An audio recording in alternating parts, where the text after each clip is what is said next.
ma'am. Ayan si ma'am. Video ko rin ikaw para pag walang warranty to. May warranty yan, ma'am. 1-year warranty yan mismo sa Power Mac. Ayan, bumili sa amin si ma'am ng iPhone 11 64GB.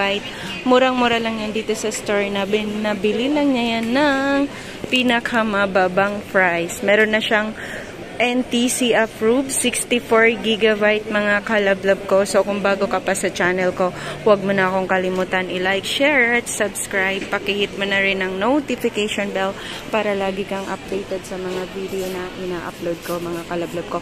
So yung binili ni ma'am is iPhone 11 64GB factory unlock, NTC approved. Naka 1-year warranty niyan kay Power Mac.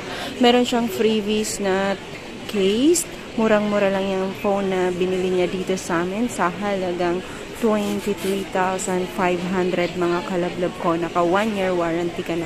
Ano pang inaantay mo mga kalablab? Dito ka na sa amin bumili. Bali yung stall number namin yan is stall U4. Yan. Kada end of the month nagre-reshuffle kami at naglilipatan kami ng shop. Yan. So, kung gusto mong malaman talaga na not activated yung unit, bago ka bumili mga kalablab ko, pwede mong i-check yung IMEI or yung serial number. Yan, machi-check mo si Apple kung activated ba or hindi. Yan lang. Maraming salamat sa panonood mga kalablab ko.